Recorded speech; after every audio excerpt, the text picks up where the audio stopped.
கிறிஸ்துவுக்குள் அன்பான தேவ பிள்ளைகளே, உங்கள் அனைவரையும் இந்த உலகளாவிய ஓய்வு நாள் பள்ளிப்பாட குடும்பத்தில் சந்திப்பதில் மிக்க மகிழ்ச்சி அடைகிறேன். உலகளாவிய ஓய்வு நாள் பள்ளிப்பாட குடும்பங்கள் ஒன்றாக இணைந்து இந்த கடைசி கால சம்பவங்களை விளக்குகிற வேதாகம நிகழ்ச்சிக்கு உங்கள் அனைவரையும் வருக வருக வருக என்று சொல்லி இரு கரம் கூப்பி அன்போடு வாழ்த்தி வரவேற்றுக் கொள்கிறோம். அதே போல இந்த நிகழ்ச்சிகளை பல்வேறு நாடுகளிலிருந்து யூடியூபின் வாயிலாகவும் பேஸ்புக்கின் வாயிலாகவும் ஆடியோவாகவும் இந்த நிகழ்ச்சிகளை பார்த்து கேட்டுக்கொண்டிருக்கிற அன்பான குடும்பங்களையும் நாங்கள் அன்போடு வாழ்த்தி வரவேற்றுக் கொள்கிறோம். ஆண்டுடைய வசனம் சொல்லுகிறது, தீர்க்க தரிசன புஸ்தகம், குறிப்பாக மத்திய எழுதின சுவிசேஷ புஸ்தகத்துல 24ஆம் அதிகாரம் ஆண்டவர் தீர்க்க தரிசனமாக உரைத்த ஒரு வசனங்களில நம் அனைவருக்குமே நன்றாக தெரிந்த ஒரு வசனம். 24ஆம் அதிகாரம் மத்திய எழுதின சுவிசேஷ புஸ்தகத்துல 13, 14 ஆகிய 2 வசனங்களை வாசிக்க நான் விரும்புகிறேன். முடிவு பரியந்தம் நிலைத்திருப்பவனே ரட்சிக்கப்படுவான். ராஜ்யத்தினுடைய இந்த சுவிசேஷம் பூலோகம் எங்கும் உள்ள சகல ஜாதிகளுக்கும் சாட்சியாக பிரசங்கிக்கப்படும். அப்பொழுது முடிவு வரும். இந்த கடைசி காலத்துல வாழ்ந்து கொண்டிருக்கிற நாம் எப்படிப்பட்ட மனநிலையோடு வாழ்ந்து கொண்டிருக்கிறோம்? கடைசி வரைக்கும் நாம் நிலைத்திருப்போம் என்கிற ஒரு நம்பிக்கை நமக்கு இருக்கிறதா? சாத்தான் எடுத்து வருகிற ஒவ்வொரு முயற்சிகளுக்கும் நாம் எப்படிப்பட்ட ஒரு பதிலை சாத்தானுக்கு நாம் கொடுக்கின்றோம்? நிலைத்திருக்கிறோமா அல்லது விழுந்து விடுகிறோமா? ஆனா வேத வசனம் சொல்லுகிறது, முடிவு பரியந்தம் நிலைத்திருக்கிறவனே ரட்சிக்கப்படுவான் என்று சொல்லி. ஆகவே இந்த ராஜ்யத்தினுடைய சுவிசேஷம் உலக மக்கள் எல்லாருக்கும், எல்லா கோத்திரத்திற்கும், எல்லா ஜாதிகளுக்கும், எல்லா பாஷைக்காரர்களுக்கும் சாட்சியாக பிரசங்கிக்கப்படும். அப்பொழுது முடிவு வரும். ஆகவே இந்த உலகளாவிய ஓய்வு நாள் பள்ளிப்பாட குடும்பங்கள் ஒன்றாக இணைந்து இந்த கடைசி கால சத்தியங்களை விளக்குகிற வேதாகம நிகழ்ச்சி நாம் அனைவரும் ஒன்றாக இணைந்து இதை ஒழுங்குபடுத்தி இருக்கிறோம். உண்மையாக இதில் இணைந்து ஓய்வு நாள் பள்ளி பாடத்தை மட்டுமல்ல, கடைசி காலத்தில் வாழ்ந்து கொண்டிருக்கிற நாம் சத்தியத்தில் நிலைத்து நின்று ஆண்டவருக்காக அநேக காரியங்களும் செய்ய நம்மை ஒப்புக் கொடுக்க வேண்டும் என்பதற்காகத்தான். ஆகவே இந்த நிகழ்ச்சிக்கு இணைந்திருக்கிற ஒவ்வொரு குடும்பத்தையும் மறுபடியுமாக அன்போடு வாழ்த்தி வரவேற்றுக் கொள்கிறோம். இந்த கூட்டத்தை ஆரம்பிக்க வண்ணமாக யாவரும் ஜெபத்தோடு கடந்து செல்வோம். நம்முடைய ஆரம்ப ஜெபத்தை நம் மத்தியில் இருக்கிற அன்பான சகோதரி பெமுகா சலோமி பாலசிங்கம் அவர்கள் நமக்கு ஆரம்ப ஜெபத்தை எடுத்துக் கொடுப்பார்கள். ஜெபம் செய்வோம். வானாதி வானங்களில் வீற்றிருக்கிற அன்பான தகப்பனே, ஆண்டவரே சுவாமி, உம்முடைய பரிசுத்த ஓய்வு நாளாகிய என்று நாங்கள் உலகத்தில் எந்த பாகத்தில் இருந்த பொழுதும் ஒரு குடும்பமாகவும் அது பிள்ளைகளாகவும் அது பாதண்டையில் வரக்கூடிய ஒரு ஸ்லாக்கத்தை நீர் எங்களுக்கு கொடுத்தமைக்காக உமக்கு கோடான கோடி சோஸ்திரம் சுவாமி. பாவிகளாகி இருக்கிற எங்களை நீர் ரட்சிக்கிறதுக்காக உமது குமாரனை எங்களுக்காக அனுப்பி அவருடைய பரிசுத்த ரத்தத்தினால் எங்களை பரிசுத்தப்படுத்தி சுவாமி உமது பிள்ளைகளாக ராட்சியத்துக்கு தகுந்தவர்களாக ஆக்கும்படியாக நீர் கொடுத்த அந்த ஸ்லாக்கத்துக்காக உம்மை சோசரிக்கிறேன் தகப்பனே. உலகத்திலே இருக்கிற ஒவ்வொருவரும் அந்த ஸ்லாக்கியத்திலே பங்கு பெறும்படியாக தேவரீர் இன்று ஏறெடுக்க போகின்ற இந்த பிரசங்கமானது ஒவ்வொருவர் உள்ளத்திலும் ஆண்டவரே அது பேசி எங்கள் உள்ளத்தை அவர் மாற்றி, ஆண்டவரே உம்முடைய வசனமானது எங்களை சீர்தூக்கி பார்த்து ஆண்டவரே எங்களை வழி நடத்தி செல்ல வேண்டும் என்று வாஞ்சி கேட்கிறேன் தகப்பனே. விசேஷமாக இன்று பெஞ்சமின் அங்கிளையும் ஆன்டியும் நாங்கள் மறுபடியும் பார்க்கக்கூடிய ஒரு ஸ்லாக்கியத்தை நீர் எங்களுக்கு கொடுத்தமைக்காக உம்மை நான் சோசரிக்கிறேன் ஐயா. இங்கு வந்திருக்கிறவர்கள் எப்பேற்பட்ட மனபாரத்துடன் வந்திருந்தாலும் சுவாமி எல்லாவற்றையும் உமது பாதண்டையில் வைத்துவிட்டு பரிசுத்த ஆவியினால் நிரப்பப்பட்டவர்களாக தேவனுடைய விசுவாசத்தை கையிலேயும் உள்ளத்திலேயும் தாங்கினவர்களாக ஆண்டவரே உம்முடைய பாதையில நடந்து செல்லுகிறவர்களாக நாங்கள் பிரிந்து செல்ல நீர் எங்களை ஆசீர்வதிக்கும்படியாக இந்த வேலையை உம்முடைய கருத்தில் ஒப்புவித்து ஜெபிக்கிறேன் தகப்பனே. எங்கள் பாவங்கள், குற்றங்கள், மீறுதல்கள் ஆண்டவரே எல்லாவற்றையும் மன்னித்து எங்கள் ஜெபங்களுக்கு ஏற்ற காலத்திலே ஏற்ற பதிலை கொடுத்து நீர் எங்களை ஆசீர்வதிக்க வேண்டும் என்று எல்லாம் வல்ல இயேசு கிறிஸ்துவின் இனிய நாமத்தினாலே ஜெபம் கேட்டு நிற்கிறேன் நல்ல பிதாவே, ஆமென். ஆமென். நன்றி சகோதரக்கா. நான் கர்த்தர் உங்களை ஆசீர்வதிப்பார்.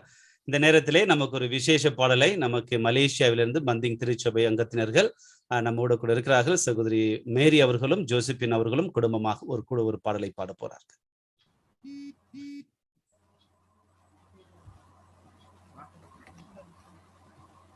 அனைவருக்கும் சோஸ்திரம். இந்த வேளையிலே நாங்கள் தேவனை மகிமைப்படுத்தி ஒரு பாடலை பாட வைப்போம். உம்மை நம்பி வந்தேன் நான் வெட்கப்படல, உந்தாயே என்னை கைவிடல. உம்மை நம்பி வந்தேன் நான் வெட்கப்படல, உந்தாய் என்னை கைவிடல. வெறுங்கையாய் நான் கடந்து வந்தேன், இரு பரிவாரங்கள் எனக்கு தந்தேன். வெறுங்கையாய் நான் கடந்து வந்தேன், இரு பரிவாரங்கள் எனக்கு தந்தேன். ஏன் எல்லோஹே எல்லோஹே எல்லோஹே உம்மை துதிப்பேன். ஏன் எல்லோஹே எல்லோஹே எல்லோஹே உம்மை துதிப்பேன். காயப்பட்டு நின்றேன், கண்ணீரில் சென்றேன், கலங்கின எனக்காக இறங்கி வந்தேன். காயப்பட்டு நின்றேன், கண்ணீரில் சென்றேன், கலங்கின எனக்காக இறங்கி வந்தேன்.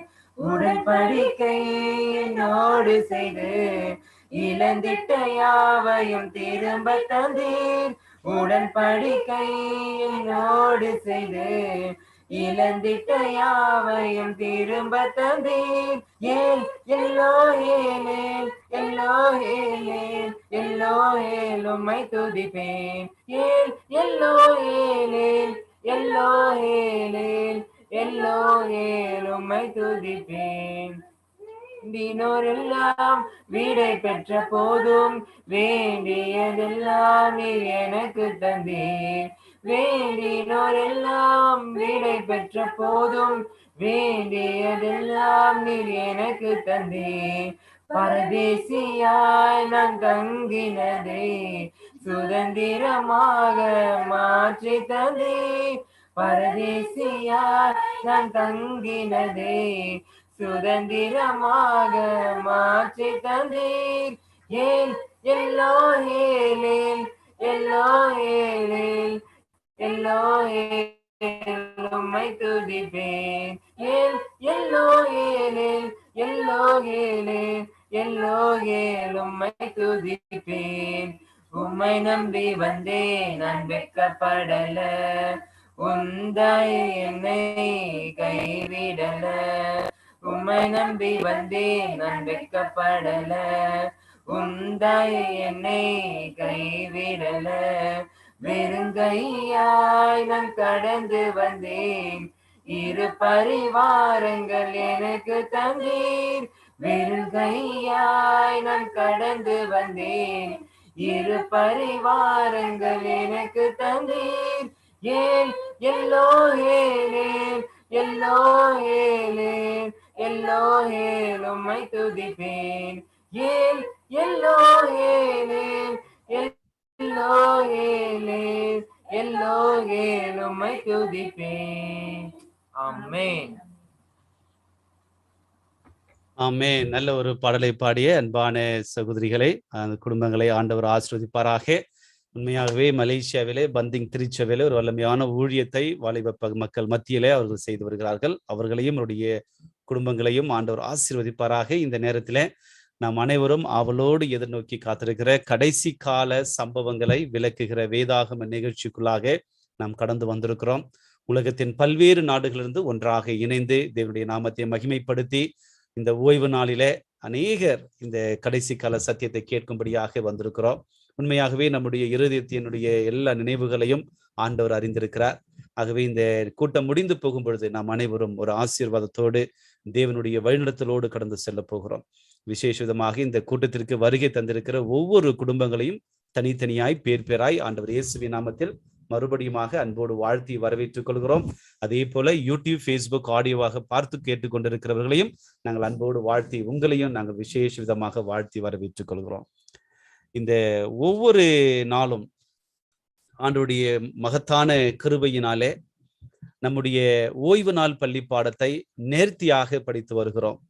ஆனால் ஓய்வு நாள் தோறும் சனிக்கிழமைகளிலே கடைசி காலத்தில் வாழ்ந்து கொண்டிருக்கிற நாம் இன்னும் பலம் அடைந்து ஆண்டவருக்காக காத்திருக்க வேண்டும் என்ற ஒரே குறிக்கோளோடு கடைசி கால சம்பவங்களை விளக்குகிற இந்த வேதாகம நிகழ்ச்சியில கடைசி காலத்தில நாம் எப்படிப்பட்ட உந்துதலோடு வாழ வேண்டும், தீர்க்க தரிசனங்களை கற்றுக்கொள்ள வேண்டும், இன்னும் அவருடைய வழிநடத்தின்படி எப்படி உற்சாகம் அடைய வேண்டும், பலவீனம் அடையாமல் இருக்க தேவதாசர்கள் மூலமாக நாம் அனைவரும் இந்த நாளிலே ஒவ்வொரு சனிக்கிழமையிலும் தேவனுடைய அற்புதமான செய்தியை நாம் கேட்டு வருகிறோம்.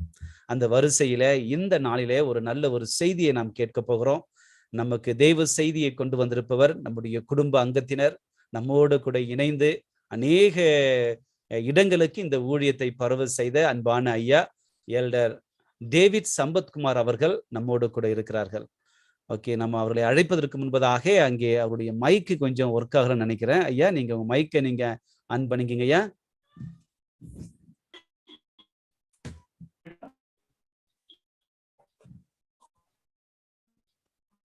ஓகே, ஐயாவுக்கு நெட்வொர்க் இஷ்யூ நினைக்கிறேன். இதெல்லாம் ஐயா குறித்து ஒரு சில வார்த்தைகள் நான் சொல்லிடுறேன். அதுக்கு முன்பதாக நாம் பார்ப்போம். உண்மையாகவே ஐயாவை குறித்து நாம் இன்னும் சொல்ல வேண்டும் என்று சொன்னால், இந்த ஓய்வுநாள் பள்ளி பாடம் ஆரம்பிக்கப்பட்டு ஒரு சில 2வது மாதத்திலே நம்மோடு கூட இணைந்து அநேகருக்கு இதை வழிநடத்தி கொண்டு சென்றார்கள். அதே போல அவர்கள் இந்த நம்முடைய திருச்சபை சத்தியத்தில நிலைத்திருந்து அநேகருக்கு ஒரு நல்ல ஒரு சத்தியத்தை எடுத்து சொல்லி இறுதி வரைக்கும் இப்பொழுது வரைக்கும் அவருடைய ஊழியங்களை அவரால் இயன்ற வரைக்கும் பாண்டிச்சேரி பகுதியிலே செய்து வருகிறார்கள். கடைசி கால சத்தியங்களை சொல்ல வேண்டும் என்று சொன்னதுல மிக அன்போடு அதை ஏற்றுக்கொண்டு நான் சொல்கிறேன் என்று சொல்லி அந்த காரியத்தை அவர்கள் ஒத்துக்கொண்டார்கள். உண்மையாகவே ஐயா டேவிட் சம்பத்குமார் அவர்கள் நம்மோடு கூட இருப்பது மிக்க மகிழ்ச்சி. அவர்களை உலகளாவிய ஓய்வுநாள் பள்ளி பாட குடும்பங்களின் சார்பாக ஐயாவை அன்போடு வாழ்த்தி வருக வருக வருக என்று சொல்லி வாழ்த்தி வரவேற்றுக் கொள்கிறோம். இந்த நாளுக்கான சத்தியத்தை ஆண்டவர் அவர்கள் மூலமாக கொடுக்கும்படியாக நாம் அனைவரும் செபத்தோடு கடந்து செல்வோம். ஐயாவுக்கு நிறைய தடங்கள் இருக்கிறது. ஒரே ஒரு சின்ன ஜெபத்தோடு நாம் கடந்து செல்வோம். ஐயா நம்மத்தில் இருக்கிற ராணி அக்கா, நீங்க ஒரு சின்ன ஜெபம் எடுத்துருங்கக்கா. ஐயாவுக்கு கொஞ்சம் இன்டர்நெட் பிரச்சனை இருக்கிற மாதிரி தெரியுது.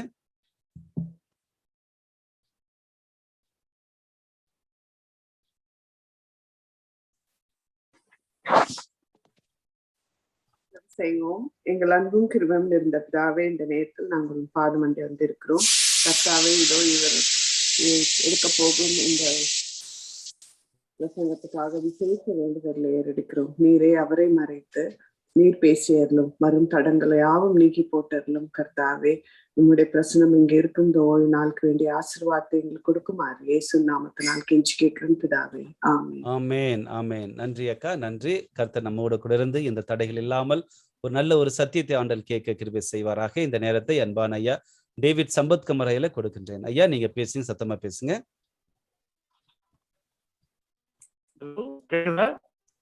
கொஞ்சம் சத்தமா பேசுங்க ஐயா.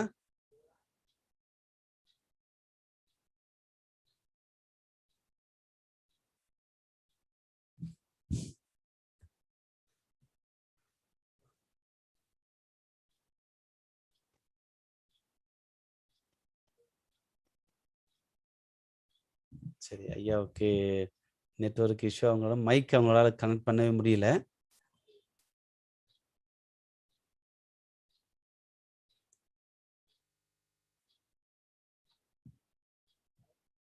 ஓகே, ஒரு சின்ன ஒரு பாடல் கவியை நம்ம பாடிடுவோம். பிமுக சகோதரி அக்கா, நீங்க ஒரு சின்ன ஒரு பாடல் கவியை எடுத்து பாருங்க. ஒண்ணு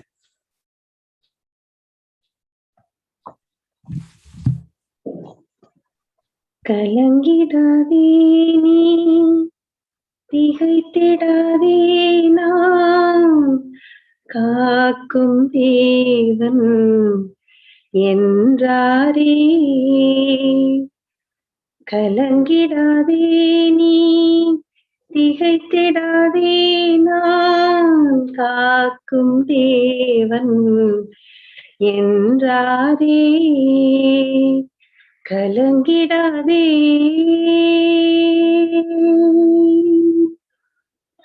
மனிதர்கள் அன்பு மறைந்து போனாலும், மாநிலத்தோர் உன்னை மறந்து போனாலும், மனிதர்கள் அன்பு மறைந்து போனாலும், மாநிலத்தோர் உன்னை மறந்து போனாலும், கஷ்டங்கள் உன்னை சூழ்ந்து கொண்டாலும், கலங்கிடாதே. தேவனிருக்க கஷ்டங்கள் உன்னை சூழ்ந்து கொண்டாலும், மாறிடாதேவன் உன் கூட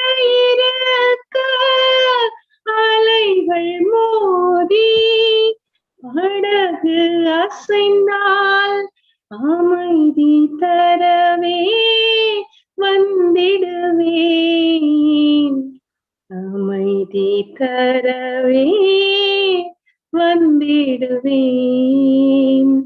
கலங்கிடாதே நீ, திகைத்திடாதே, நான் காக்கும் தேவன் என்றாரே. கலங்கிடாதே. ஆமென், ஆமென். ரொம்ப நன்றி அக்கா, ரொம்ப நன்றி. நல்ல ஒரு அற்புதமான ஒரு பாடல். அநேகமா டேவிட் சம்பத்குமார் ஐயா வந்துட்டாங்கன்னு நினைக்கிறேன். ஐயா இருக்கீங்களா?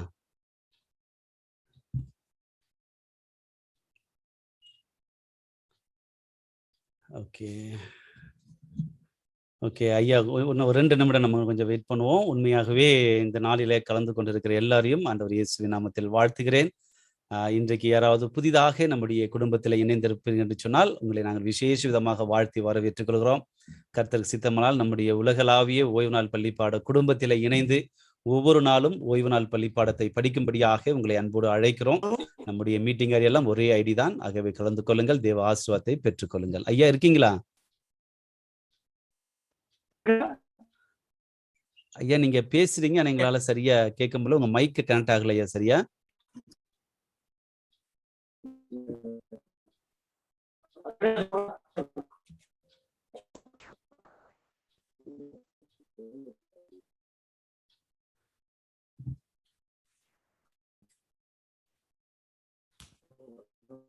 சரி ஐயாவுக்கு ரொம்ப இன்டர்நெட்டே இல்லை அங்கே, அவங்களுடைய இருக்கல, அதனாலதான் அவங்களால கனெக்ட் பண்ண முடியல. நம்ம நிறைய ஆவலோடு நிறைய காரியங்களை சொல்ல வேண்டும் என்று சொல்லி மத்தியானம் பேசும்பொழுது என்னோடு கூட அவர்கள் பகிர்ந்து கொண்டார்கள். உண்மையாகவே இது நல்ல ஒரு காரியம் செய்யும் பொழுது சாத்தானுடைய தடைகள் வர செய்கிறது. இருந்தாலும் தேவனுடைய நாமம் மகிமைப்படும்படியாக சாத்தானுடைய எல்லா தடைகளையும் உடைத்து தேவன் நம்மோடு கூட இருந்து அசைவாடி நல்ல ஒரு அற்புதமாக இந்த ஒரு நிகழ்ச்சியை வழிநடத்துவாராக. ஓகே ஐயா மறுபடியும் கடந்து போயிட்டாங்க. சரி நம்ம செய்தி ஓகே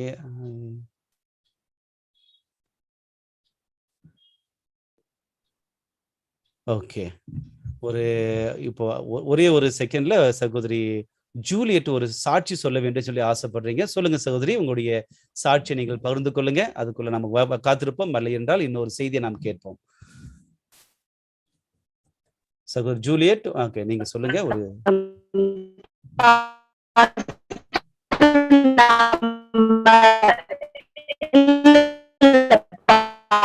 ஒரு நானு ஷேர் பண்ணலாம் தான் அப்படி பண்ணல பாஸ்டர், சாரி.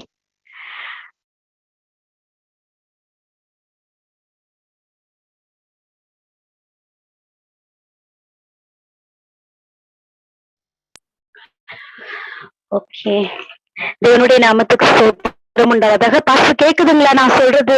கேக்குதுங்க.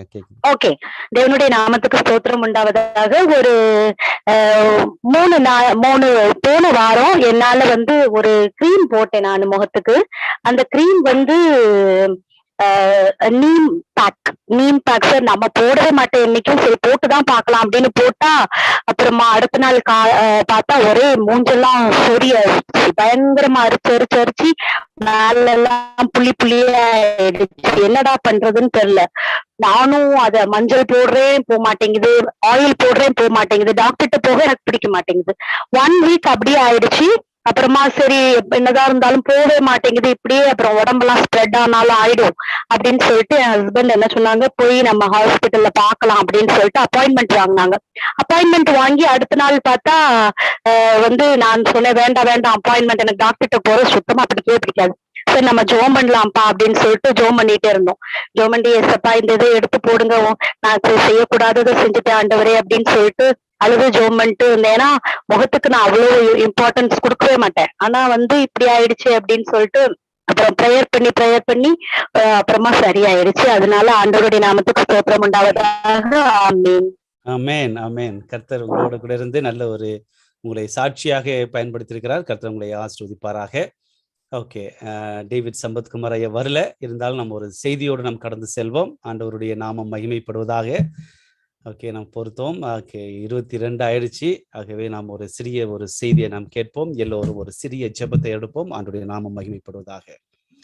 எங்களை அதிகமாய் நேசித்து வழிநடத்துகிற பராமரித்து வருகிற நல்ல ஆண்டவரே, இந்த நல்ல வேலைக்காக நன்றி செலுத்துகிறோம். தகப்பனே, இந்த நாளிலே இதோ சாத்தான் ஏற்படுத்துகிற ஒவ்வொரு தடையிலும் உம்முடைய கரம் எங்களை வழிநடத்தும் என்று சொல்லி நாங்கள் விசுவாசிக்கிறோம்.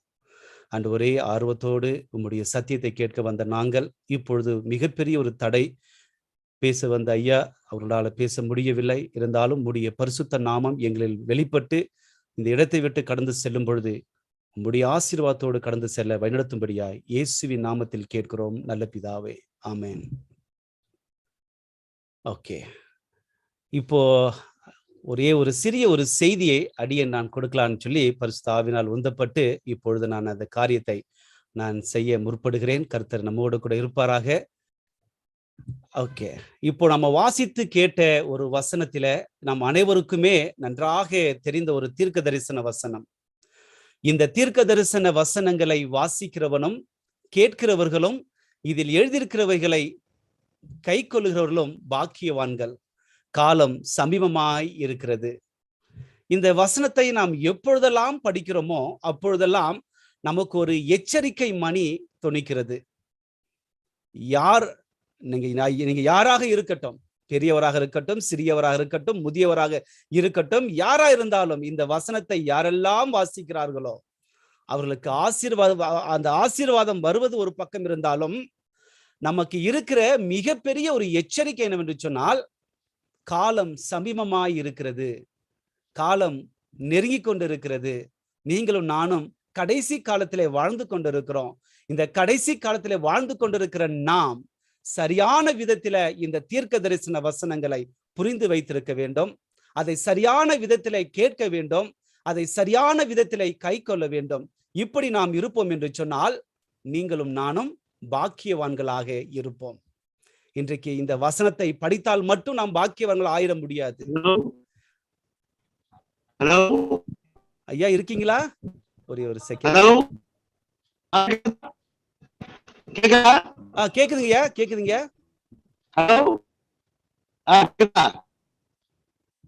ஓகே, ஐயா இருக்கீங்களா? ஓகே, மறுபடியும் கடந்து போயிட்டார்கள். சரி, நம்ம தொடர்ந்து நாம் அதை செய்வோம். ஆண்டவர் காரியங்களை செய்வாராக.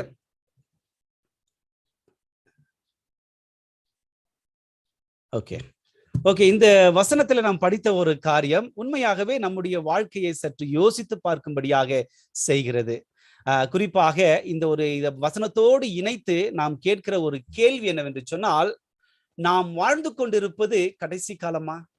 இன்றைக்கு வசனத்தை எல்லாம் படிக்கிறோம், ஒவ்வொரு நாளும் படிக்கிறோம். நாம் படித்து கொண்டு வரும் பொழுது நமக்கு எழுகிற ஒரு கேள்வி, நாம் கடைசி காலத்தில் தான் வாழ்ந்து கொண்டிருக்கிறோமா என்று கேட்கும் பொழுது நம்முடைய பதில் என்னவாக இருக்கும்? வேதம் சொல்லுகிறது கடைசி காலத்தில் வாழ்ந்து கொண்டிருக்கிறோம் என்று சொல்லி. ஆனால் உண்மையாகவே நாம் கடைசி காலத்தில் வாழ்ந்து கொண்டிருக்கிறோமா என்ற ஒரு கேள்வியை நமக்கு நாமே கேட்க வேண்டும். ஏன் என்று சொன்னால், நாம் கடைசி காலத்தில் வாழ்ந்து கொண்டிருக்கிறோம் என்பதற்கு என்ன ஒரு அடையாளம் என்று நாம் இதில் கேட்கலாம். குறிப்பாக இந்த கேள்வியை நம்முடைய சந்ததியார்கள் ஒவ்வொரு முறையும் ஒவ்வொரு நொடிகளிலும் கேட்பதுண்டு. குறிப்பாக நம்முடைய தாத்தா பேசும்பொழுதெல்லாம் என்ன சொல்லியிருப்பாரு? நான் செவன்த் அட்வென்டிஸ்டுக்கு புதிதாக வந்தேன். ஆனா நம்முடைய முன்னோர்கள் பேசும்பொழுது எப்படி வந்தார்கள்? காலம் சமீபமாய் இருக்கிறது, மனம் திரும்புங்கள், கர்த்தர் சீக்கிரமாய் வரப்போகிறார் என்று சொல்லி. நம்முடைய தந்தை அதைதான் பிரசங்கம் பண்ணியிருப்பார். இன்றைக்கு நாமும் இதைதான் செய்து கொண்டிருக்கிறோம். நாளைக்கு நம்முடைய பிள்ளைகள் இதைதான் சொல்வார்கள். அப்படி என்றால் எது கடைசி காலம்? நாம் வாழ்ந்து கொண்டிருப்பது கடைசி காலமா என்பதை நமக்கு வேதாகம தீர்க்க தரிசனங்கள் சரியான விளக்கத்தை நமக்கு கொடுக்கிறது. வேதாகம தீர்க்க தரிசனங்கள் நமக்கு சரியான ஒரு விளக்கத்தை, நீங்களும் நானும் வாழ்ந்து கொண்டிருப்பது கடைசி காலம் என்பதை தெளிவாக சுட்டி காட்டுகிறது. ஆம், எனக்கு அன்பான தேவனுடைய பிள்ளைகளை, இங்க தானியேல் புத்தகத்துல படிக்கும் பொழுது அங்க கொடுக்கப்பட்ட தீர்க்க தரிசன சிலை அதை முடிவடையும் நேரத்திலே நாம் வாழ்ந்து கொண்டிருக்கிறோம். ஒவ்வொரு ராஜ்யமும் சரியான நேரத்திலே சரியான விதத்திலே நிறைவேறியது. ஆனால் அங்கு ஆண்டோடைய வருகைக்காக அந்த ஒரு கல் வந்து அந்த சிலையை உடைப்பதற்காக காத்து நிறுத்திருக்கிற நேரத்திலே நாம் வாழ்ந்து கொண்டிருக்கிறோம். அப்படி என்றால் வேதாகம தீர்க்க தரிசனங்கள் நமக்கு தெளிவாக சுட்டி காட்டுகிறது நீங்களும் நானும் கடைசி காலத்தில் இருக்கிறோம் என்பதை. இந்த ஒரு சந்தேகம் நமக்கு மட்டும் இல்லைங்க, இயேசு கிறிஸ்துவோடு இருந்த சீஷர்களுக்கும் இதே சந்தேகங்கள் அதிகமாக இருந்தன.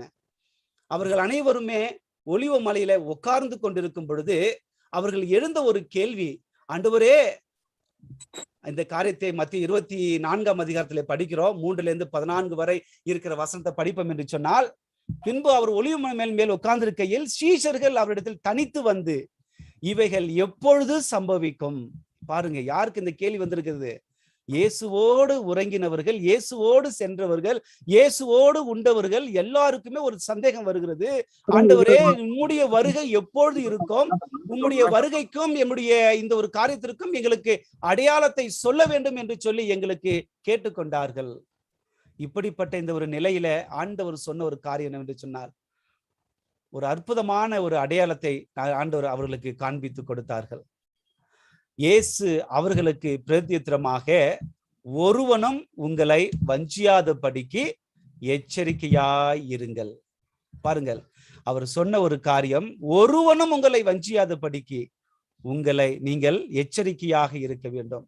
இதான் கடைசி காலத்துல மிக அற்புதமான ஒரு அடையாளம் என்று சொன்னால், உங்களை வஞ்சியாதபடிக்கு எச்சரிக்கையாய் இருங்கள் என்று சொல்லிவிட்டு ஒவ்வொரு அடையாளங்களையும் ஒன்றன் பின் ஒன்றாக இங்கே சொல்லுகிறார். முதலாவது சொல்லுகிறார், அநேகர் வந்து என் நாமத்தை தரித்து கொண்டு நானே கிறிஸ்து என்று சொல்லி அநேகரை வஞ்சிப்பார்கள். முதலாவது அடையாளம் என்னது? அநேகர் ஆண்டவரை வஞ்சித்து ஆண்டவரை இன்னைக்கு என்ன பண்ணுவாங்க? அநேகர் நான் தான் கிறிஸ்து என்று சொல்லி அநேகரை வஞ்சித்து கொண்டிருப்பார்கள். அடுத்த அடையாளத்தை பார்ப்போம் என்று சொன்னால், யுத்தங்களையும். ஹலோ ஐயா, இருக்கீங்களா? வந்துட்டீங்களா? ஒரே வேற டிவைஸ் போட்டிருக்கேன். ஓகே ஓகே, கேக்குதா? ஓகே, வந்துருச்சு. ஒரே ஒரு செகண்ட்ங்க. ஆகவே இந்த ஒரு கர்த்தருக்கு சித்தமான வருகிற நாட்களில் இந்த காரியத்தை நாம் தொடர்ந்து நாம் படிப்போம். நம்ம மத்தியில் இருக்கிற ஐயா டேவிட் சம்பத்குமார் ஐயா ஆயத்தமாக வந்திருக்கிறார்கள். இந்த தடைகள் கடந்து ஆண்டு நம்மோடு கடந்து நல்ல ஒரு சத்தியத்தை கொடுக்கும்படியாக இது வந்திருக்கிறார்கள். யூடியூபின் மூலம் பார்க்கிறவர்கள் தொடர்ந்து ஐயாவுடைய செய்தியை நாம் கேட்போம். தெரியுதா? கேக்குதுங்கய்யா, கேக்குதுங்க. சில தடங்கல்கள் ஏற்பட்டாலும் கூட கடவுளுடைய கிருபையினால இன்னும் ஒரு சூழ்நிலை ஆண்டவர் மாற்றி கொடுத்திருக்கிறாரு. இந்த மாலை நேரம் கொஞ்சம் நேரம் பிந்தி போனாலும் என்னோட கூட நீங்க கொஞ்சம் பொறுமையா இருப்பீங்கன்னு நான் நம்புறேன். ஏன்னா எல்லாவற்றையும் கொஞ்சம் முடிக்கிறதுக்கு நேரம் எடுக்க முடியலன்னா கூட ஏதோ முடிஞ்ச வரைக்கும் நான் கொஞ்சம் உங்களோட நான் பகிர்ந்து கொள்றேன். நம்முடைய வேதாகமத்தை 1 தீமோத்தேயு 4ஆம் அதிகாரம் 16ஆம் வசனத்துக்கு திருப்புங்கள்.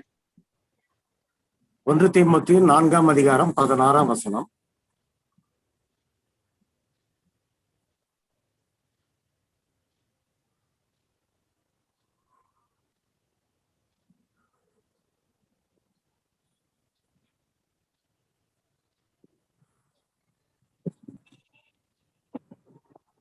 எடுத்தவர்கள் வாசிக்கலாம்.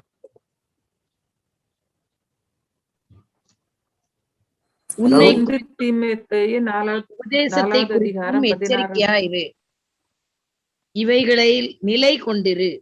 இப்படி செய்வாயானால் உன்னையும் உன் உபதேசத்தை கேட்பவர்களையும் ரட்சித்துக் கொள்வாய்.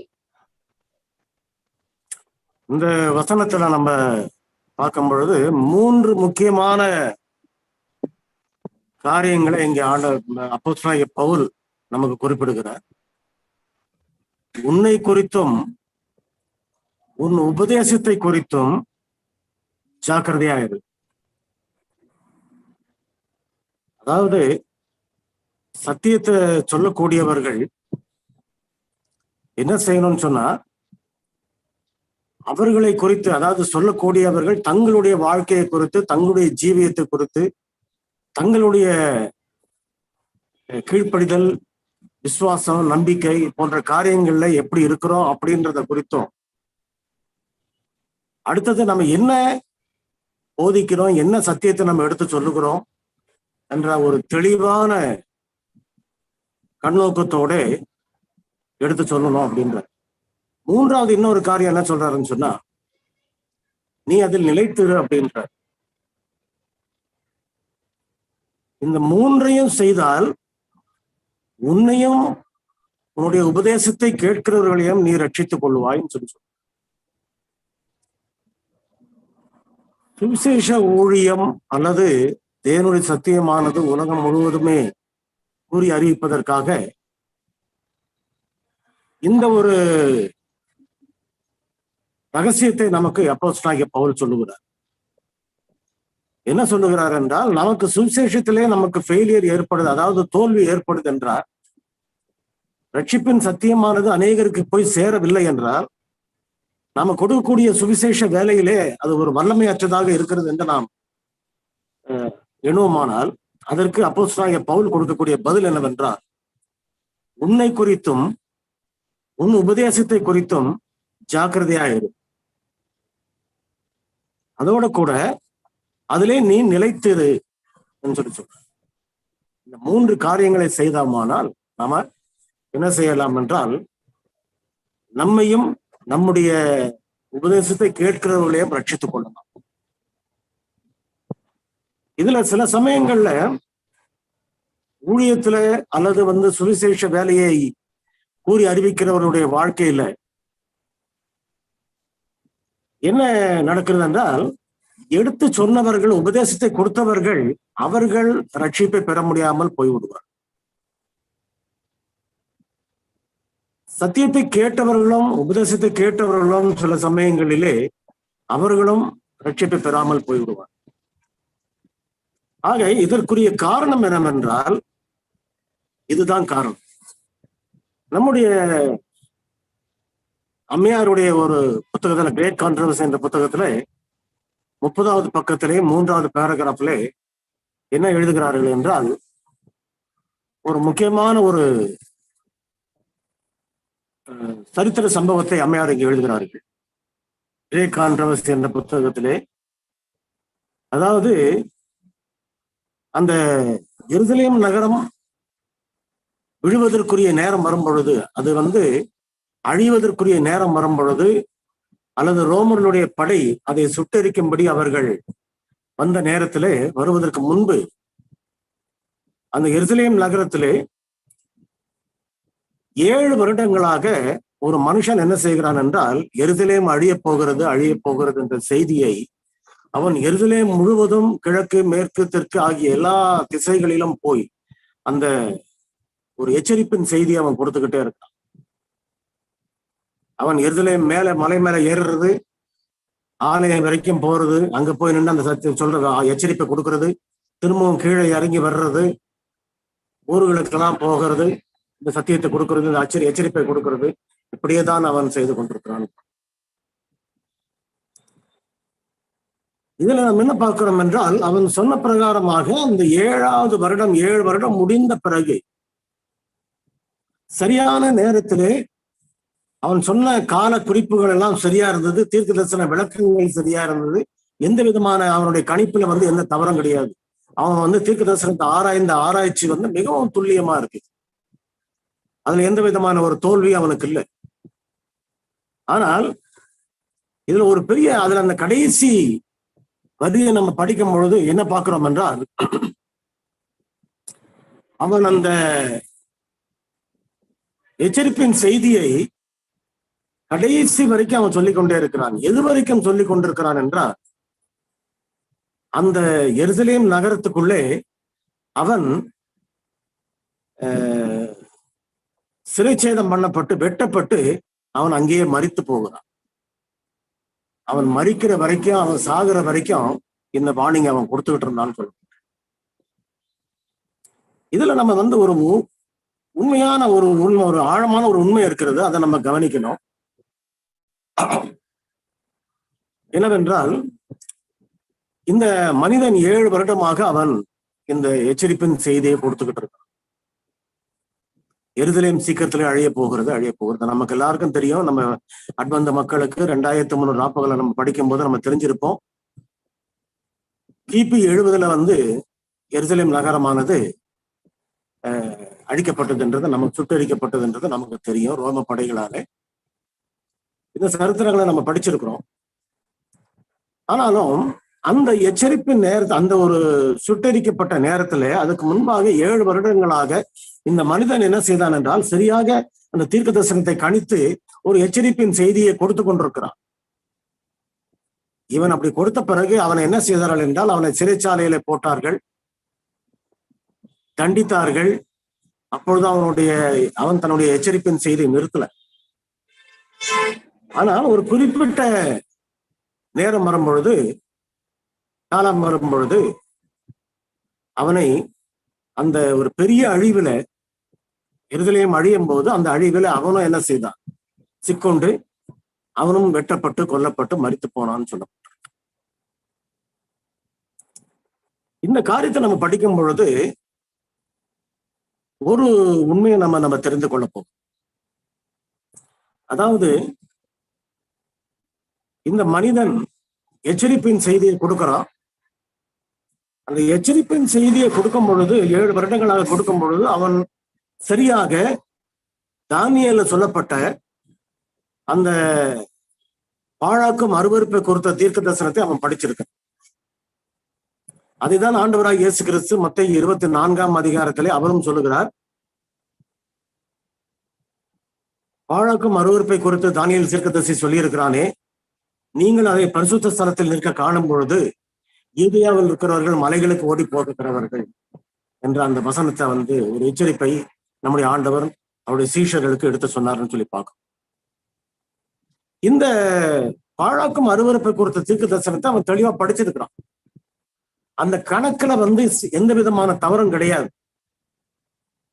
சரியாக அந்த AD 70, அதாவது கிறிஸ்துவுக்கு பின் 70வது வருடத்திலே அந்த எருசலேம் தேவாலயம் சுட்டரிக்கப்பட்டு அது அழிக்கப்படும். அநேகர் இஸ்ரவேல் மக்கள் அநேகர் மாண்டு போவார்கள், சிறைப்படுத்தப்பட்டு அழிக்கப்பட்டு கொல்லப்பட்டு அவர்கள் மரித்து போவார்கள் என்ற அந்த தரிசனத்தை அவன் தெளிவாக படித்திருக்கிறான். அவன் சொன்ன பிரகாரமாக அந்த நாளும் வந்தது, சரியான அந்த சூழ்நிலையும் ஏற்பட்டது. அதுல எந்த விதமான மாற்றமோ ஒரு தோல்வியோ ஏற்படல. அவன் தீர்க்க தரிசனத்தை மிகவும் தெளிவாக படித்திருந்திருக்கிறான்.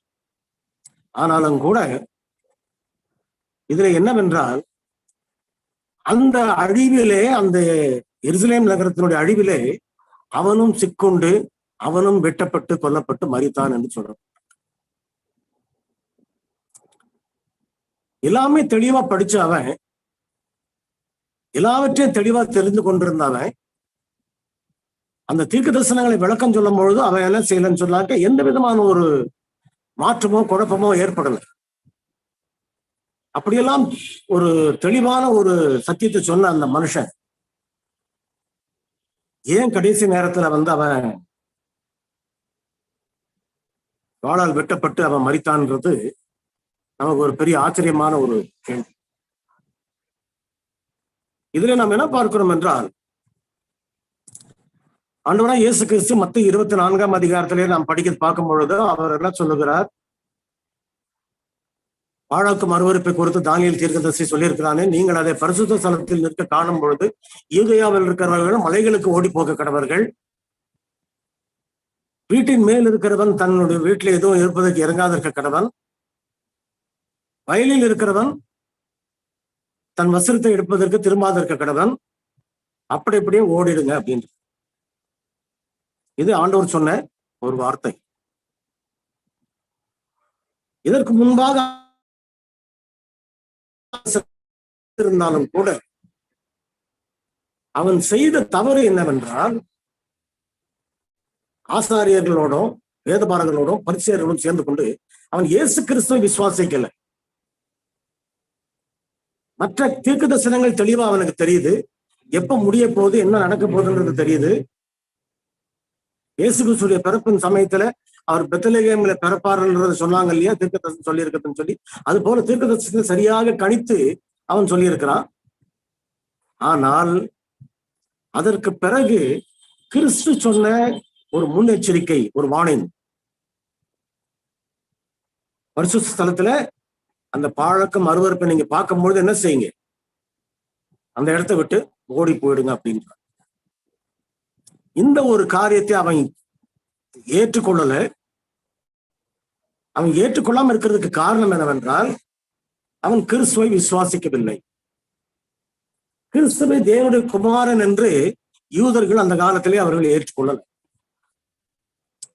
அவர் சிருஷ்டிகர்த்தர் என்றும், அவர் இந்த பூமியிலே மனுஷ சாயலாக வந்தார் என்றும், மாம்ச சாயலாக வந்து பிறந்தார் என்றும் எந்த ஒரு காரியத்தையும் யூதர்கள் அந்த காலத்துல ஏற்றுக்கொள்ளாத ஒரே காரணத்தினால அவர்கள் என்ன செய்யவில்லை என்றால், கிறிஸ்துவால கொடுக்கப்பட்ட அந்த எச்சரிப்பின் செய்தியை அவர்கள் விட்டுவிட்டார்.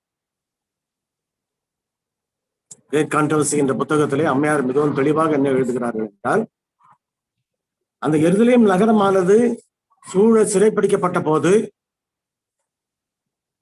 அந்த நேரத்திலே ஒரு கிறிஸ்தவர்கள் கூட,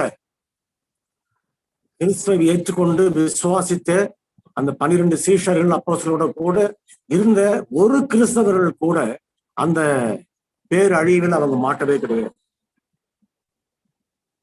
சரியான நேரத்தில் அவர்கள் தப்பித்து போய்விட்டாங்க. ஆண்டவர் அதை தான் சொன்னாரு. பரிசுத்த ஸ்தலத்துல நிக்கிறத நீங்க காணும் போது நீங்க என்ன செய்யுங்க, யூதேயாவில் இருக்கிறவர்கள் மலைகளுக்கு ஓடி போக கடவர்கள். பேலா என்ற ஒரு பெரிய மலைப்பகுதிக்கு அவர்கள் ஓடினார்கள். அங்க இருந்து கொஞ்சம் தூரம் உள்ள ஒரு இடம் அது. ஆனால் ஜோசிபஸ் என்ற சரித்திர ஆசிரியர் என்ன சொல்லுகிறார் என்றால், 10 மைலுக்கு அண்ணாண்ட இருக்கிற அந்த மலைப்பகுதியிலே இந்த யூதர்களும் இந்த மக்களும் அழியும் போது அவர்கள் செய்த கூக்குரல் சத்தம் அந்த இடம் வரைக்கும் கேட்டுச்சுன்னு சொல்லி சொன்னாங்க. அந்த அளவுக்கு ஒரு பயங்கரமான ஒரு அழிவை அன்னைக்கு எருசலேம்ல எல்லாரும் பார்ப்பாங்கன்னு சொல்லி சொல்லுவாங்க. இதுல நம்ம என்ன பார்க்கிறோம் என்றால், எச்சரிப்பின் செய்தியை கொடுத்த இந்த மனுஷன் ஏன் அந்த இடத்துல அவன் மரித்து போனான், அல்லது அந்த அழிவில் அவனும் சிக்கொண்டான்? ஏன் அந்த கிறிஸ்தவர்களோட கூட அவனும் தப்பித்து வெளியே போகல? நமக்கு விளக்கம் என்ன சொல்லுதுன்னா, தீர்க்கதரிசன ஆவியில ஒரு கிறிஸ்தவன் கூட என்ன செய்யல, அந்த அழிவுல மாட்டல அப்படின்னு சொல்லுவாங்க. அதாவது கிறிஸ்துவுடைய வார்த்தையை ஏற்றுக்கொண்டு விசுவாசித்த ஒருவருமே என்ன செய்யல, அழிக்கப்படல. அப்படியானால் நமக்கு தெரிந்து கொள்ள வேண்டிய மிக முக்கியமான காரியம் என்னவென்றால், அவர்கள் அழிந்து போனதற்கு, அவர்கள் மாண்டு போனதற்கு ஒரே ஒரு காரணம், இந்த கிறிஸ்துவை அவர்கள் விசுவாசியாமல் போனது மட்டும்தான். அவராலே சொல்லப்பட்ட வசனத்தையோ எச்சரிப்பின் செய்தியையோ, அது தேவனிடமிருந்து வந்த வார்த்தை, தேவனுடைய வார்த்தை என்பதை அவர்கள் ஏற்றுக்கொள்வதை விசுவாசிக்கலாம். அந்த ஒரே ஒரு காரணம் தான் அந்த அழிவில் அவங்க மாட்டிக்கிட்டாங்க. கருமையான தேவனுடைய பிள்ளைகளே, ஆண்டவர் என்ன செய்கிறார் என்றால், நமக்கு முன்கூட்டியே நமக்கு ஒரு கட்டளையை கொடுக்கிறார். நீங்கள் இதை செய்யுங்கள், இதை செய்யாதிருங்கள், இப்படி நடக்கும்போது நீங்கள் இப்படி ஆயத்தமா இருங்கள், இதை செய்யுங்கள், அதை செய்யாதீர்கள் என்று அநேக கட்டளைகளையும் அநேக உத்தரவுகளையும் நமக்கு கொடுத்திருக்கிறார். சில சமயங்களிலே ஒரு சில இடங்களுக்கு போக வேண்டாம் என்று சொல்கிறார். ஒரு சில சமயங்களிலே அந்த இடத்துக்கு போங்கள் என்று சொல்கிறார். அதிலே அவருடைய சித்தம், அவருடைய வழி, அவருடைய ஞானம், அறிவு எல்லாமே அதில் அடங்கியிருக்கு. சீஷர்களை பார்த்து அந்த எருசலேம் சேனைகளால சூழப்படும் போது நீங்க ஓடி போங்கன்னு சொல்லி சொன்னா என்ன காரணம்?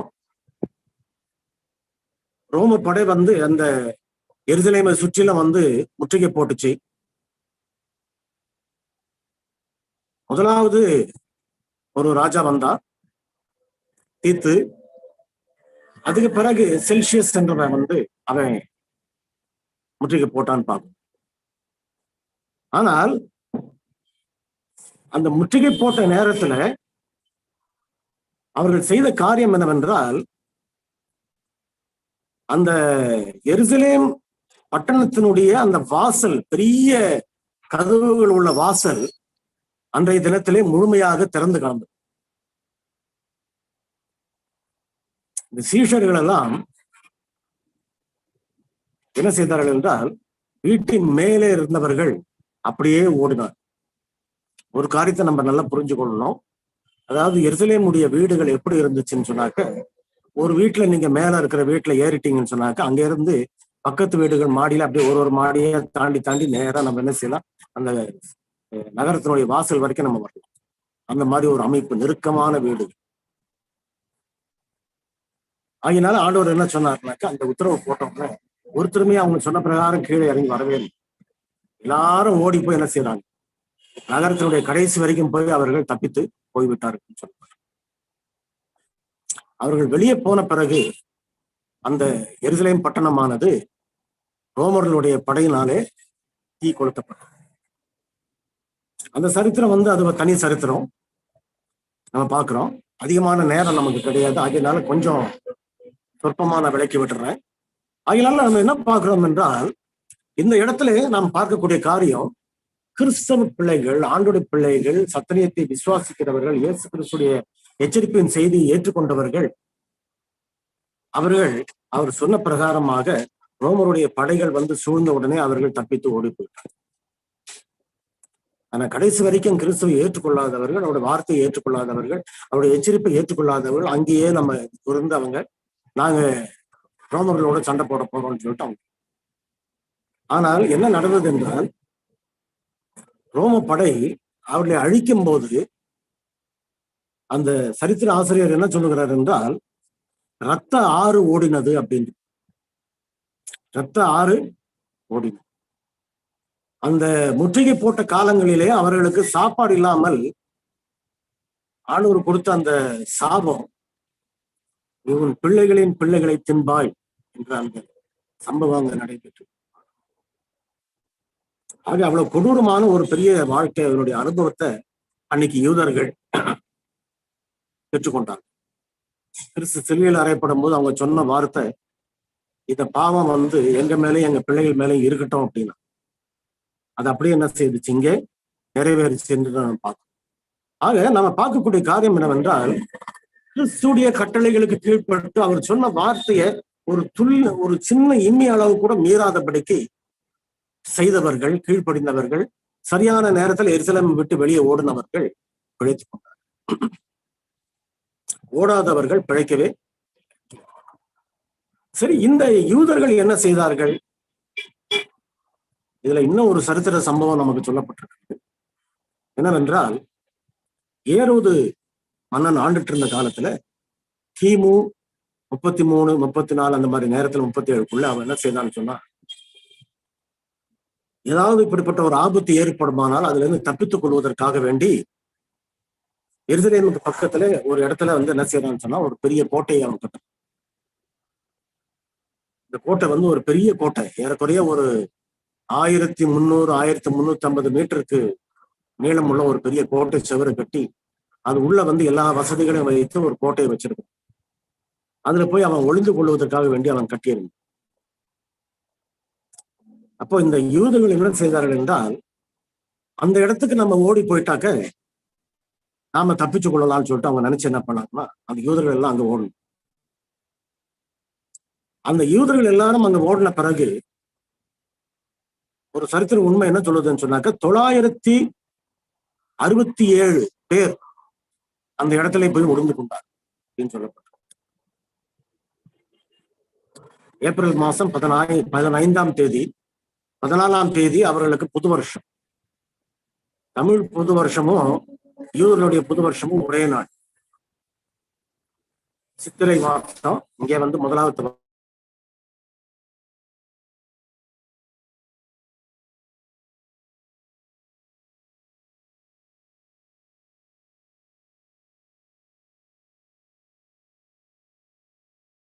கோட்டையினுடைய பெயர் மசாடா என்ற கோட்டை.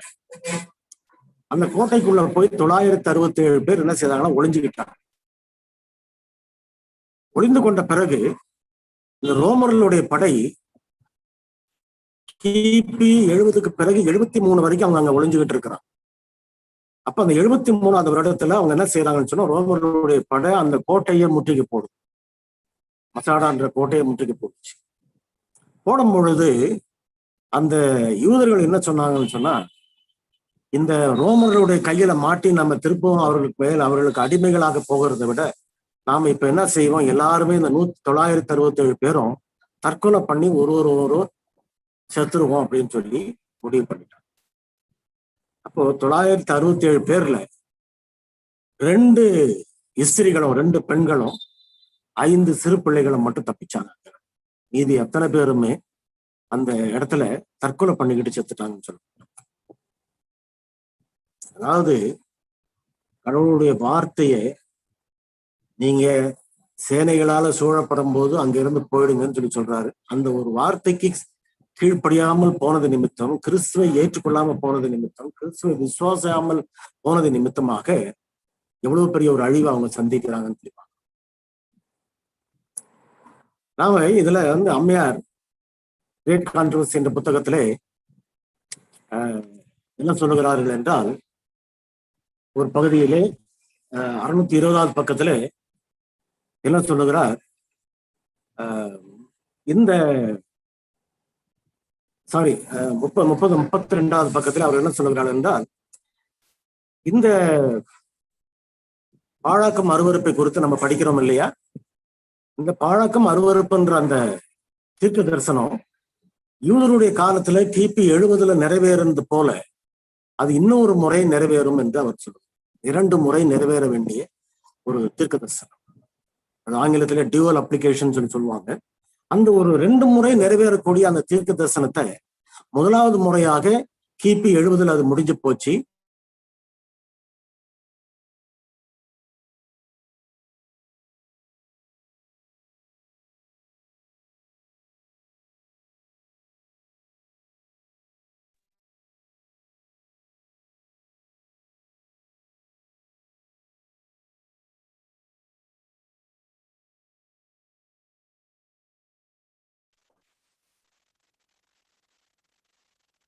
ஐயா உங்க வாய்ஸ் கேட்கல.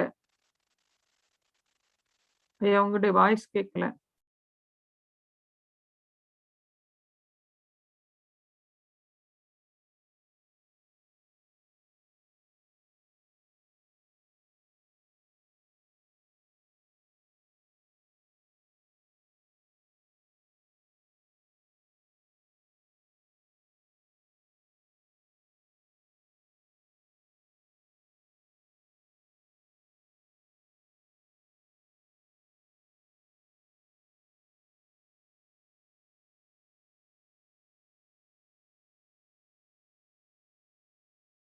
ஐயா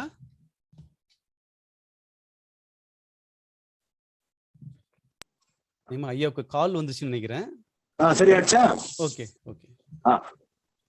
இப்ப நம்ம என்ன பாக்குறோம்னு சொன்னாக்க, ஞாயிற்றுக்கிழமை சட்டம் வரும்பொழுது திரும்பவும் அது நிறைவேறும். அவர்கள் திரும்பவும் என்ன செய்வாங்கன்னாக்க, தேவனுடைய சபையாகிய, அதாவது எருசலேம் சொல்றது இன்றைக்கு இருக்கிற எருசலேம் நம்முடைய மீதமான சபை, 7ஆம் நாள் அட்வென்டிஸ்ட் சபை.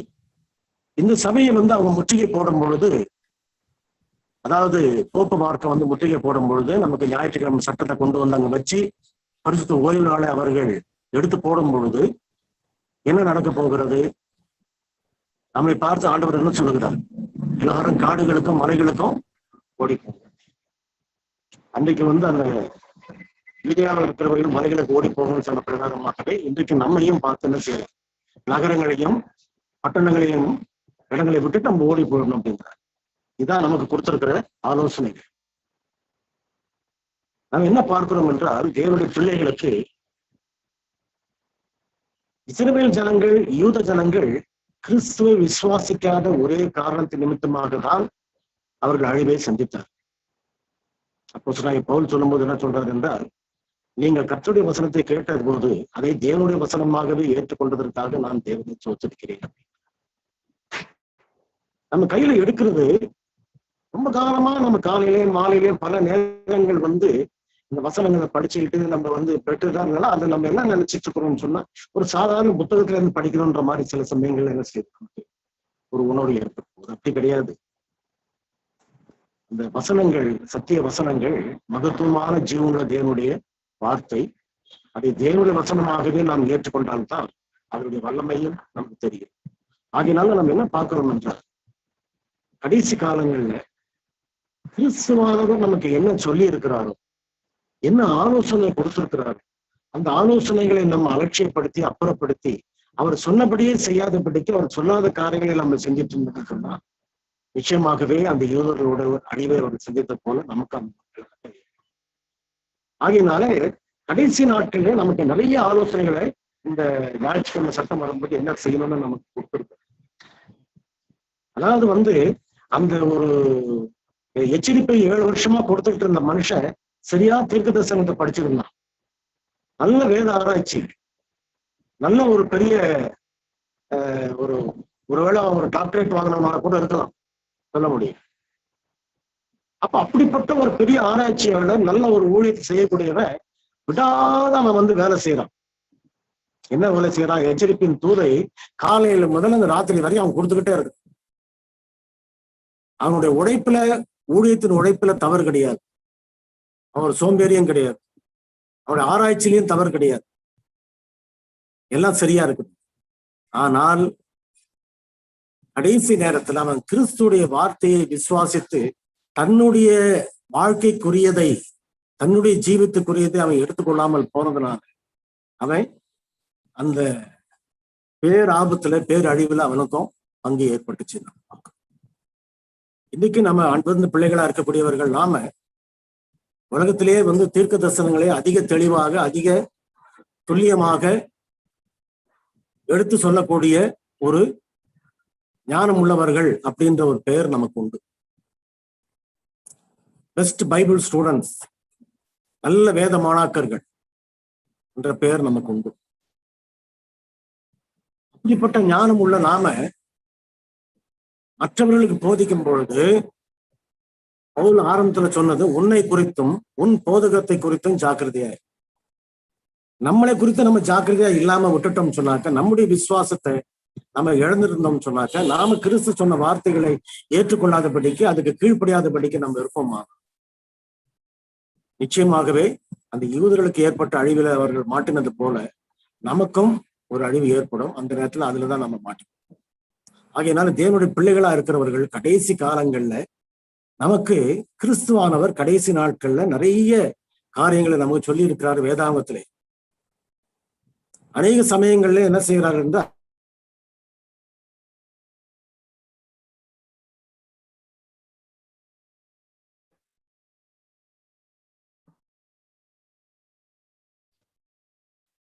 ஐயா உங்க சாட்சியாக வேண்டாம்னு சொல்லி, சாட்சியாகமலை பத்தி பார்க்கும்போது நமக்கு என்ன சொல்லப்பட்டிருக்குன்னு சொன்னா, அது இயேசுவை பற்றின சாட்சி என்று சொல்லப்பட்டிருக்கிறது மத்தேயு வெளிப்படுத்தல் 19ஆம் அதிகாரம்.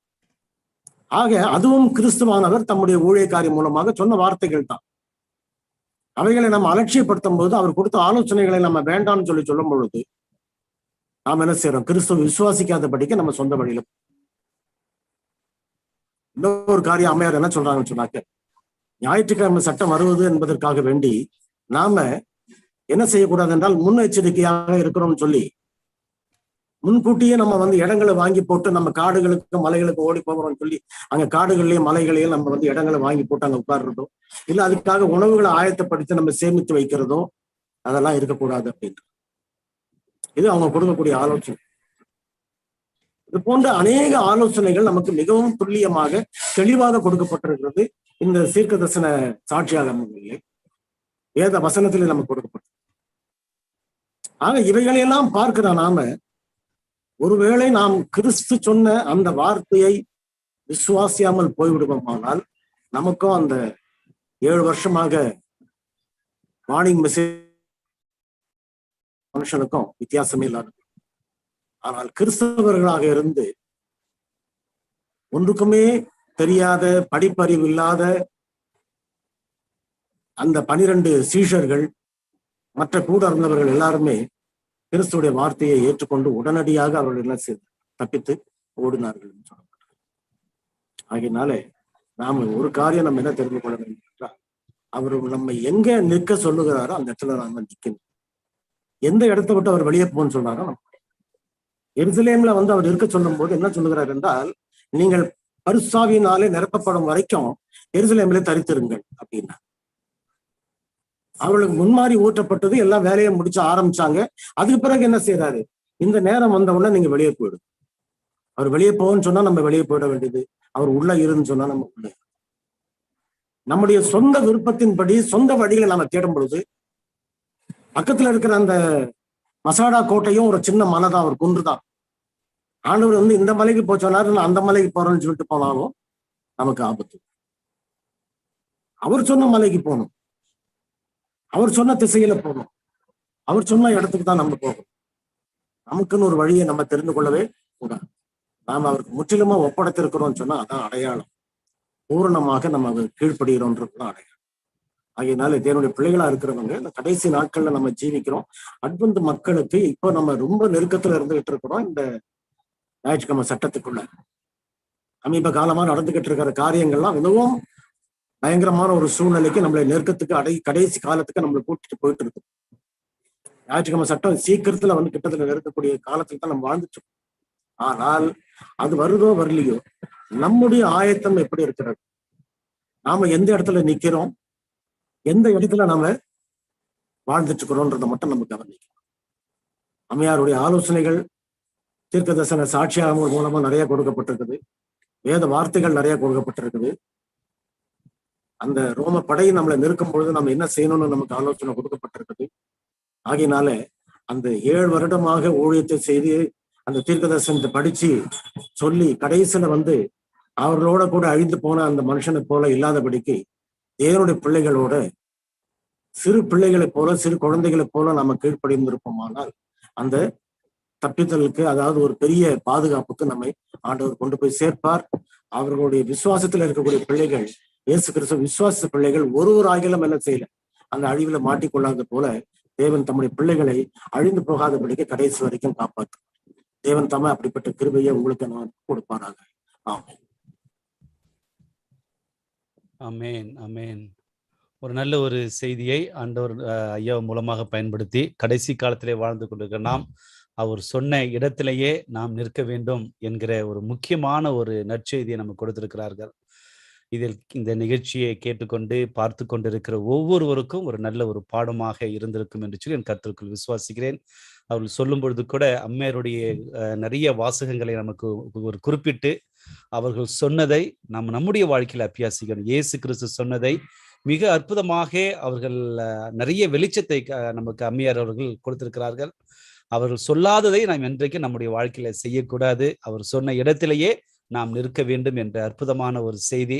உண்மையாகவே நம்முடைய ஆவிக்குரிய வாழ்க்கையில இந்த செய்தி ஒரு நல்ல ஒரு உற்சாகத்தையும் ஊக்கத்தையும் கொடுக்கும் என்று சொல்லி நான் கர்த்தருக்குள் விசுவாசிக்கிறேன். இந்த நிகழ்ச்சியை யூடியூப், ஃபேஸ்புக் மூலமாக பார்த்து கேட்டுக்கொண்டிருக்கிறவர்களுக்கும் ஒரு பிரயோஜனம் உள்ளதாக இருந்திருக்கும் என்று சொல்லி நான் விசுவாசிக்கிறேன். எத்தனை தடைகள் இருந்தாலும் ஆண்டவர் நமக்கு நல்ல செய்தியோடு கடந்து போக ஆண்டவர் கிருபை செய்திருக்கிறார். ஆகவே நல்ல ஒரு செய்தியை கொடுத்த அன்பான ஐயா டேவிட் சம்பத்குமார் அவர்களுக்கு மனமார்ந்த நன்றியை நாங்கள் தெரிவித்துக் கொள்கிறோம். உங்களையும் நீங்கள் செய்கிற ஊழியத்தையும் ஆண்டவர் ஆசீர்வதிப்பாராக. இப்பொழுது நாம் அனைவருமே ஜெப சிந்தையோடு முடிவு ஜெபத்தோடு கடந்து செல்ல போகிறோம். நமக்கு முடிவு ஜெபமாக இன்றைக்கு உலகளாவிய இந்த பெண்டமிக் சிச்சுவேஷன், இந்த கொரோனாவுடைய தாக்கம் அதிகரித்து வருகிறது. மறுபடியுமாக இன்னைக்கு தமிழ்நாட்டிலே ஒரு நேற்று தினத்திலே வந்த ஒரு செய்தி என்ன சொன்னால், மறுபடியுமாக ஆலயங்கள் எல்லாம் மூடப்பட்டு விட்டது. ஆகவே அதற்காக நம்ம தமிழ்நாட்டிற்கும், இந்தியாவிற்கும், மலேசியாவிற்கும், இலங்கை, இப்படி எல்லா உலக நாடுகளுக்கும் நாம் ஜெபிப்போம். ஒரு பக்கம் அதிகரித்தாலும் மக்களுக்கு இன்னும் ஒரு பயம் இல்லாமல், நான் வேக்சின் போட்டுட்டேன், அதனால எந்த விதமான பிரச்சனை இல்லை என்று சொல்லி தைரியமாக இருக்கிறார்கள். ஆனால் ஆண்டவர் நம்மை பாதுகாத்து வழிநடத்தும்படியாக நம் அனைவரும் ஜெபத்தோடு கடந்து செல்வோம். அடுத்ததாக இன்னொரு விண்ணப்பம் என்னவென்று சொன்னால், நம்முடைய உலகளாவிய ஓய்வுநாள் பள்ளிப்பாட குடும்பத்திற்காக இதில் இணைகிற எல்லாருக்காகவும் நாம் ஜெபிக்க போகிறோம். ஆகவே இதை தவிர்த்து வேறு ஏதாவது விண்ணப்பங்கள், ஓகே, நம்ம மத்தியில் இருக்கிற அன்பான ஐயா, நம்ம மத்தியில் இருக்கின்ற பெஞ்சமின் ஐயாவுடைய குடும்பத்திற்காக நாம் தொடர்ந்து நாம் ஜெபிப்போம். நேற்று தினத்திலே அடக்க ஆராதனை ஆண்டவருடைய கிருபையினாலே நல்லபடியாக முடிந்தது. அதற்காக நாம் தேவனை ஸ்தோத்தரிப்போம். அந்த குடும்பத்திற்கு தொடர்ந்து ஆறுதலையும் தேர்தலையும் உற்சாகத்தையும் கொடுக்கும்படியாக நாம் ஜெபிப்போம். நம்முடைய முடிவு ஜெபத்தை நம்ம மத்தியில் இருக்கிற ஐயா எல்டர் டேவிட் சம்பத்குமார் ஐயா, நீங்க முடிவு ஜெபத்தை எடுங்க. ஆசீர்வாத ஜெபத்தை ஐயா பாஸ்டர் RS பிலிப் ஐயா, நீங்க ஆசீர்வாத ஜெபத்தை எடுத்துக் கொடுங்க. ஓகேங்கய்யா. ஓகே. எங்கள் கண்மலையும் மேற்பெரும் ஜீவனும் ஆகிய எங்கள் கர்த்தாவே, உங்களுடைய நாமம் எங்களுடைய அறிவுக்கு அப்பாற்பட்டதா இருக்கிறது. நீர் மிகவும் அதிசயமானவர், மகத்துவமானவர், வல்லமை உள்ளவர், வானத்தையும் பூமியும் உண்டாக்கினவர். உங்களுடைய மகத்துவத்திற்கும் மகிமைக்கும் சமமாக ஈடாக ஒருவரும் இல்லை என்பது நல்ல. நீர் ஒருவரே ஜீவனுள்ள தேவனாக இருக்கிறீர் என்பதை அறிந்திருக்கிறோம். ஒரு நாமத்துக்கு துதியும் கனமும் மகிமையும் உண்டாகும். இந்த நேரத்திலும் தகப்பனே, எங்களுக்கு எவ்வளவு காரியங்களை நீர் எங்களுக்கு வெளிப்படுத்தி கொடுத்திருக்கிறீர். ஒரே பேரான குமாரன் மூலமாக அநேக சத்தியங்களை எங்களுக்கு கொடுத்திருக்கிறீர். அநேக எச்சரிப்பின் செய்திகளை கொடுத்திருக்கிறீர். நாங்கள் பிற்காலத்திலே எப்படி வாழ வேண்டும், என்ன செய்ய வேண்டும் என்பதற்கு எங்களுக்கு ஆறுதலையும் நீர் கொடுத்து வந்தது. அதற்காக நமக்கு நன்றி செலுத்துகிறேன். கர்த்தர் தாமே தொடர்ந்து கிருபையாயிரும் வழி நடத்தும் ஆசீர்வதியும். அவருடைய பிள்ளைகளுக்கு நீர் கிருபையாய் இருந்து வழி நடத்தும். இதோ எங்கள் மத்தியிலே வந்த உங்களுடைய பிள்ளைகளை தனித்தனியாக பேர் பேராக நீர் ஆசீர்வதித்து அவர்களுக்கு நீர் பலத்தையும் கிருபையும் தொடர்ந்து தந்து நாங்கள் அனைவருமாக கிறிஸ்துடைய வார்த்தையை விசுவாசித்தவர்களாக நாங்கள் வந்து சேர எங்களுக்கு முயற்சி. மிக முக்கியமாக பாஸ்டர் பெஞ்சமின் ஐயாவுடைய குடும்பத்திற்காக ஜெபிக்கிறோம். இதோ தன்னுடைய ஒரு இழப்பை அவர்கள் சந்தித்திருக்கிறார்கள். கர்த்தர் தாமே அவர்களுக்கு நீர் ஆறுதலாய் நம்முடைய திருவசனத்தை உலகத்துக்கு எடுத்து சொன்ன ஒரு ஊழியக்காரருடைய குடும்பம், அதற்கு தக்க நீர் ஆசீர்வாதத்தை கொடுக்க வல்லவராய் காத்துக்கொண்டு நீங்கள் பயன்படுத்த. நம்ம எங்கள் மத்தியிலே இருக்கக்கூடிய அநேகர் இந்த கொரோனா வியாதியினாலே பீடிக்கப்பட்டிருக்கிறார்கள். அவர்களுக்கு நீரே ஆறுதலும் பலனுமாக இருந்து நீர் அவளை காத்து கொண்டு போயிருந்தோம். தொடர்ந்து இந்த பகல் முழுதும் எங்களோடு இருந்தது போல இந்த இரவிலும் கூட இருந்து வழிநடத்தும் ஒரு ரட்சிப்பின் சத்தியத்தை நாங்கள் தொடர்ந்து பின்பற்றத்தக்கதாக எங்கள் உதவி செய்திருந்தோம். கிறிஸ்துவுக்குள்ளாக எங்களை வெற்றி சிறக்க பண்ணி வரப்போகிற அந்த மாபெரும் ஆபத்திலும் விபத்திலும் உபத்திரவத்திலும் நாங்கள் கடந்து செல்லும் பொழுது உடைய கரவை எங்களோட கூட இருந்து எங்களை வழிநடத்தி உங்களுடைய ரட்சிப்பிற்கான கிருபை செய்வோம். இயேசுவின் மூலம் தாழ்மையோடு கெஞ்சுகிறோம். ஆமென் ஆமென். என் ஆத்துமாவே கர்த்தரை ஸ்தோத்திரி, என் முழுவலுமே அவர் பரிசுத்த நாமத்தை ஸ்தோத்திரி. என் ஆத்துமாவே கர்த்தரை ஸ்தோத்திரி, அவர் செய்த சகல உபகாரங்களையும் மறவாதே. ஆமென் ஆமென். பாஸ்டர் ஆசீர்வாத ஜெபம் பண்ணுங்க பாஸ்டர். யார் பாஸ்டர்? நீங்க தான் பாஸ்டர். ஓகே.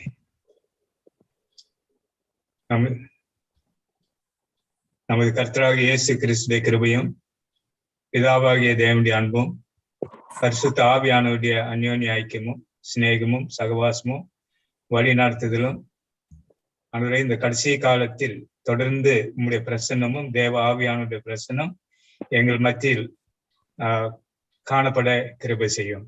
ஆமேன் ஆமேன் ஆமேன் ஆமேன் ஆமேன். ஸ்தோத்திரம் ஸ்தோத்திரம் ஸ்தோத்திரம். உண்மையாகவே இந்த ஒரு நாள் நம் அனைவருக்குமே நல்ல ஆசீர்வாதமான ஒரு நாளாக இருந்தது. நல்ல ஒரு ஆவிக்குரிய வாழ்க்கையில தள்ளப்படும்படியான கடைசி கால சத்தியத்தை நாம் படித்திருக்கிறோம். கர்த்தர் சொன்ன இடத்திலேயே நாம் நின்று அவருடைய வருகைக்காக நாம் காத்திருப்போம். அவர் சொன்ன ஒவ்வொரு உபதேசங்களையும் நம்முடைய வாழ்க்கையில அபியாசித்து ஆண்டுடைய ஆசீர்வாதத்தை பெற்றுக்கொள்வோம். அநேகருக்கு அந்த ஆசீர்வாதத்தை காண ஆண்டவர் நம்மை ஒரு கருவியாக பயன்படுத்துவாராக. இதில் கலந்து கொண்ட ஒவ்வொருவரையும் ஆண்டவர் இயேசுவின் நாமத்திலே மனமார்ந்த நன்றியை நாங்கள் தெரிவித்துக் கொள்கிறோம். யூடியூப், ஃபேஸ்புக் ஆடியோவாக பார்த்து கேட்டவர்களுக்கும் மனமார்ந்த நன்றியை தெரிவித்துக் கொள்கிறோம். கர்த்தருக்கு சித்தமானால் நாளைக்கு ஒன்றாக நாம் இணைவோம். உலகளாவிய தமிழ் குடும்பங்கள் ஒன்றாக இணைந்து படிக்கிற இந்த ஓய்வு நாள் பள்ளிப்பாட குடும்பத்திற்கு உங்களை அன்போடு நாங்கள் வரவேற்கிறோம். இந்த நிகழ்ச்சியை குறித்த விவரங்களை உங்களுடைய நண்பர்களுக்கும் உங்களுடைய எல்லா குரூப்புகளுக்கும் பகிர்ந்து கொடுங்கள். கர்த்தருக்கு சித்தமானால் ஒரு பெரிய குடும்பத்தோடு வருகிற புதிய வாரத்திலே நாம் படிக்க போகிறோம். புதிய வாரத்திலே ஒரு நல்ல ஒரு பாடம் ஆண்டவருடைய வழிநடத்தின்படி 7வது பாடத்தை நாம் படிக்க போகிறோம். 7வது பாடத்தை உலகளாவிய தமிழ் குடும்பங்கள் ஒன்றாக இணைந்து படிக்க போகிறோம். மன அமைதி, உறவுகள், குணமடைதல். இந்த பாடத்தை குறித்து குழந்தைகளுடைய பராமரிப்பு இன்னும் அநேக காரியங்களை படிக்க போறோம். 1வது பாடத்தை நமக்கு எடுப்பதற்காக பாண்டிச்சேரியிலிருந்து அன்பான போதகர் ஷாரோன் எபினேசர் அவர்கள் 1வது பாடத்தை எடுக்க வருகிறார்கள். ஆகவே நாம் அனைவருமே சீக்கிரமாய் வருவோம். நம்முடைய மீட்டிங் ஐடி 825220649003. நம்முடைய வாட்ஸ்அப் சிக்னல், அதே போல டெலிகிராம் நம்பர் +91 85219111209. நம்முடைய இமெயில் ஐடி tamilcyberschool@gmail.com. நம்முடைய வெப்சைட் tamilcyberschool.com. இதை பயன்படுத்தி உலகளாவிய குடும்பங்களோடு பாடத்தை படிக்க அன்போடு அழைக்கிறோம். இந்திய நேரம் சரியாக இரவு 8 மணிக்கு. வாருங்கள், படிப்போம், தேவ ஆசீர்வாதத்தை பெற்றுக்கொள்வோம். கலந்து கொண்ட எல்லாருக்கும் ஆண்டவர் இயேசுவின் நாமத்திலே காலை மாலை இரவு வணக்கத்தையும் உலக நாடுகளே மற்ற நாடுகளை வாழ்கிறவர்களுக்கு ஓய்வு நாள் வாழ்த்துக்களையும் தெரிவித்துக் கொள்கிறோம். மீண்டும் நாளைக்கு சந்திப்போம். அது வரைக்கும் கர்த்தர் உங்களை பாதுகாப்பாக வழிநடத்தி பராமரிப்பார். God bless you.